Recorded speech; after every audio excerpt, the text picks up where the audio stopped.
Salut mes Nakama, c'est le Doc, j'espère que vous allez bien. Moi personnellement, ça va mieux. Voilà.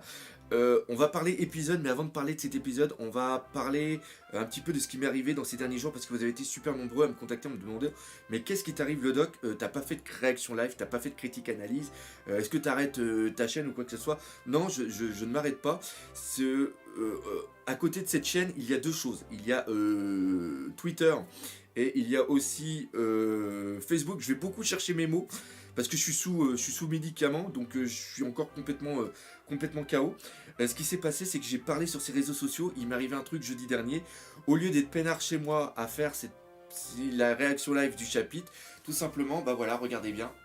Ici, je me suis fait opérer, je me suis fait ouvrir le bide, anesthésie générale. Il y avait des petits trucs, donc voilà, maintenant c'est réglé, on va aller mieux, mais c'était quand même une opération. C'est quand même une opération à ventre ouvert, donc il y a des répercussions. J'ai pris les derniers jours et ma fin de semaine vraiment pour me. C'est une sorte de convalescence, donc voilà, ça va revenir, on va refaire les vidéos, mais là ça va quand même être un petit peu posé. Et je voudrais aussi beaucoup remercier, je sais pas si ça se dit, beaucoup remercier toutes les personnes qui m'ont laissé des messages sur Twitter, sur Facebook, tous les soutiens, les petits trucs drôles aussi. Putain, ça fait tout bien. Faut pas que je rigole par contre, faut pas que je rigole, ça tire un petit peu. Ouais, ça a été super sympa, comme quoi qu'avec l'autre truc, la chirurgie par rapport à Zoro, enfin plein de conneries. Donc un gros merci et merci aussi à John qui a laissé quelques messages à quelques personnes qui s'inquiétaient beaucoup. Donc ça me fait super plaisir. Donc voilà, on va s'arrêter ici. Maintenant, on va commencer vraiment cette critique analyse d'épisode parce que putain, il y a vraiment beaucoup de choses à dire sur cet épisode qui m'a trompé énormément. Voilà, et qu'est-ce qui trompe énormément? Bah c'est un éléphant. Oula, la blague était complètement merdique, mais on la laisse. On la laisse.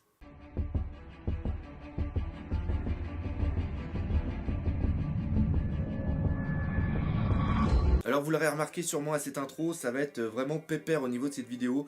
Il y a un truc qui est chiant. Autant quand la Toei fait des bonnes choses, il faut le dire. Et ça, j'ai l'habitude de le dire parce qu'il y en a quand même beaucoup qui crachent sur les épisodes. Et quand la Toei fait de la merde, il faut aussi le dire. Et malheureusement, cet épisode 774 a été un épisode qui m'a déçu. Pourquoi? Parce que cet épisode, je l'attends depuis 10 mois. C'est-à-dire que cet épisode est en relation par rapport au chapitre 821, c'est-à-dire qu'il correspond à peu près aux 8 dernières pages, et les 8 dernières pages, c'est beaucoup d'action.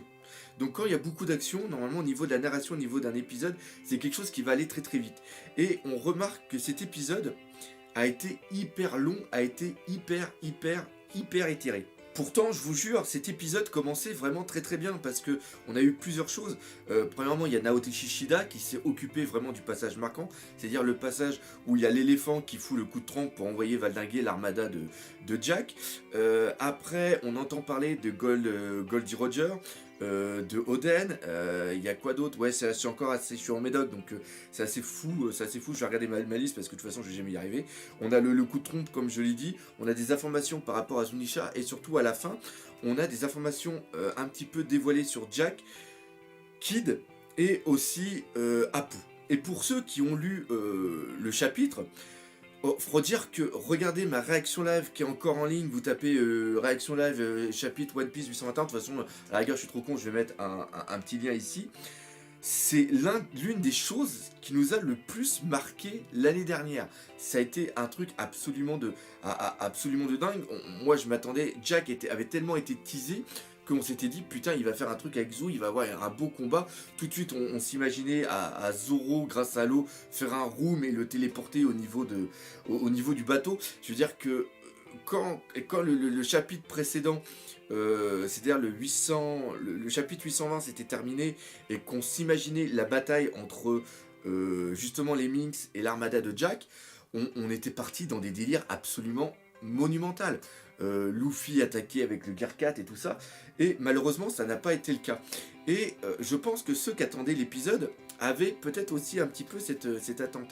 Et nous, qui connaissions ce qu'allait se passer, Et ben on attendait cet épisode justement pour voir la réaction de Jack, pour voir tout ce passage. Et le passage, vu que c'est Naoto Shishida qui l'a fait, c'est un très très bon passage. La mer est très très bien faite, l'action, c'est vraiment hyper fidèle au manga. Mais sur un épisode qui a duré à peu près 20 minutes, tu as eu quoi? 3 minutes de bonheur, et tu as eu avant 10 minutes de préliminaires qui ont servi absolument à rien. Et c'est comme ça que je qualifierais cet épisode, c'est tout ça pour ça. C'est-à-dire que l'épisode commence déjà au bout de 4 minutes, j'ai noté quelque part, attendez, au bout de 4 minutes 15, alors que d'habitude les épisodes précédents commencent à partir de 6 minutes, c'est-à-dire qu'il y a toujours une putain d'intro qui se met en place, et là on n'a pas d'intro, donc là on se dit ça y est, on va rentrer dans le vif du sujet, ça va être vraiment classe.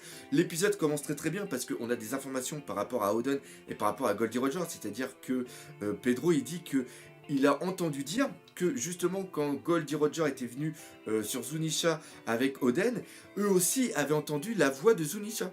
C'est-à-dire ils avaient entendu une voix, ils n'avaient pas pu parler avec lui, mais ils avaient eu cette petite relation. Et ça encore une fois, c'est que ça montre qu'il y a une relation, qu'il y a peut-être quelque chose de génétique. C'est-à-dire que Momonosuke, vu que Oden pouvait parler à... Putain, c'est vraiment flou. Que Oden pouvait parler à Zunisha, enfin pouvait entendre Zunisha, et vu que Momonosuke peut aussi entendre, et lui qui peut carrément parler avec, on peut voir qu'il y a vraiment cette relation génétique entre Oden, enfin le clan Kusuki, et Zunisha, ça c'est vraiment très important. Et par rapport à Goldie Roger, c'est seulement son pouvoir qu'il a, c'est-à-dire le pouvoir de parler en toute chose qu'on avait eu par rapport justement au poneglyphe, et justement Rayleigh nous l'avait appris à Shabondi. Et Luffy, putain là j'ai du mal, Luffy a aussi cette faculté. Et ça c'est vraiment très très important. Par contre on se pose la question de savoir si c'est une faculté qui est liée au Di, parce que lui l'eau n'a pas l'air de l'entendre. Donc là encore une fois on a un petit flou de ce côté. Donc là on est content, on se dit putain c'est cool, il y a plein d'informations. Et là commence à arriver le début de la descente aux enfers. C'est-à-dire que pendant je ne sais pas combien de minutes, bah de toute façon c'est jusqu'à peu près jusqu'à la moitié, c'est seulement qu'à la moitié où on apprend que la voix c'est Zunisha, on a ce putain d'étirement entre les Minks qui arrêtent pas de valdinguer à droite et à gauche, les Mugiwara qui retiennent les maisons et toutes les conneries, le ninja qui envoie des shurikens pour retenir les morceaux de bois. C'est-à-dire que on l'a compris que Zunisha est en train de trembler, on l'a compris que si Zunisha se casse la gueule, c'est la fin des Minks, mais il n'y a pas besoin de nous faire chier avec ça pendant plus de 5 minutes. Momonosuke qui a mal à la tête et qui entend sa voix, putain, au bout d'une minute, on l'a compris. Luffy est le seul aussi à l'entendre, putain, ça aussi, on l'a compris. Et c'est ça qui est chiant. C'est-à-dire que là, il y a un étirement qui n'a pas d'excuse. Voilà, et on se fait chier. On se fait chier. Et après, les passages, quand on voit la mer avec les bateaux, putain, on a l'impression que je suis dans mon bain et que je suis en train de jouer avec des coquilles de noix. Il y a une relation de grandeur entre Zunisha, la mer et les bateaux et l'armada qui n'est pas concrète. Les coups de canon que se prend Zunisha, c'est des piqûres de moustiques par rapport aux explosions, alors que dans le manga, c'est beaucoup mieux fait. Voilà, et je trouve que cet épisode ne rend pas justice à la beauté qu'on a eue dans le manga. Parce que dans le chapitre, je sais pas si c'est le fait que ce soit en noir et blanc, c'est peut-être aussi le trait d'Ichiro Oda, mais les passages sont absolument monumentaux. On sent la grandeur de Zunisha, on sent la détresse de Zunisha au niveau de sa patte, parce qu'à un moment il lève sa patte et on sent vraiment qu'il a mal. On sent toute cette détresse, on sent qu'on arrive dans une sorte de moment de rupture. Et ce moment de rupture, au niveau de la tension dans cet épisode, on ne le ressent pas. Alors encore une fois, est-ce que c'est parce que moi personnellement je connais le chapitre, je sais ce qui va se passer et que je ne l'ai pas senti. Encore une fois, dans les commentaires, vous qui ne faites que suivre les épisodes, dites-le moi. Mais il y a vraiment ce côté, même la musique n'était pas là pour venir nous chercher au fond de nous. Et c'est ça qui a vraiment été dommage. Alors certes, quand l'éléphant commence à monter sa trompe et commence à balayer, on a un bel effet de mer qui est vraiment bien fait. Quand on voit les bateaux qui volent, c'est vraiment génial. Et après, quand on entend ce bruit, avec justement l'effet de chant qui va en arrière et qu'on sent un petit peu dans l'œil toute la détresse de Jack, il est vraiment très très bien. Le fait qu'on ait cette gueule complètement pétée de Jack avec ses dents en scie, on va pas spoiler, mais ça fait quand même penser sérieusement à quelqu'un. C'est beau. Je ne vais pas dire le contraire, je ne vais pas cracher sur ce moment-là. Mais je veux dire que tout ce qui a été en amont pour nous amener à ce moment tragique, à ce moment épique, n'a pas servi. Encore une fois, dans l'animation, tu dois atteindre une climax, voilà c'est ça. Tu dois atteindre un climax, une tension qui est extrême, qui vient nous chercher au fond de nous, pour après encore plus nous faire ressentir le moment excellent. Et ça malheureusement dans cet épisode on l'a pas. Et ce qui est d'autant plus dommage que la suite, où on a justement cette rupture de rythme, qui est utilisée en animation mais aussi qui est utilisée dans les films, où on a eu toute cette tension, et après on a tout ce calme qui reprend un petit peu justement de tout ce peuple, et justement Zunisha redevient cet éléphant zombie qui repart. C'était bien fait, mais ça, encore une fois, ça vient pas nous chercher. Et c'est ça qui est dommage, parce que, encore une fois, je dis beaucoup encore une fois, le but de l'épisode par rapport à ceux qui regardent les chapitres, c'est de mettre de l'émotion, c'est de mettre de l'épicness dans des moments qui nous ont marqués. C'est-à-dire que quand on lit un chapitre, on se dit « Putain, vivement qu'on le regarde en anime ».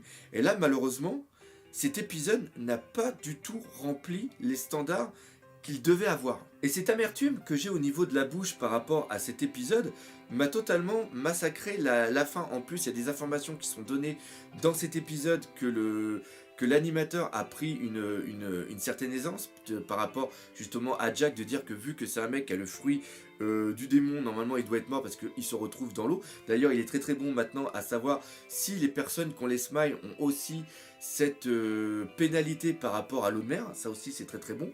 Par contre tout ce qu'on sait c'est qu'on voit des débris. Donc peut-être que Jack est encore sur les débris. Là, le fait que Nekomamushi s'annonce annonce très vite que Jack est mort est une mauvaise information donnée par l'animateur. Parce que, encore une fois, l'épisode est une vision de One Piece qui est fait par l'animateur directeur qui est en charge de la réalisation de cet épisode. Et encore une fois, là, on a eu une information qui n'était peut-être pas judicieux de donner. Voilà. Par contre, l'information qu'on a à la fin par rapport au Dendenmushi qui a la gueule de Apu montre que par rapport aux 3 vilains canards qui, je répète, étaient Kid, Apu et aussi Hawking, ou Hawkins, je ne sais plus, là on voit qu'il y en a un qui a tourné sa veste. C'est-à-dire que maintenant, en plus il l'appelle, je crois qu'il l'appelle Kaido-san.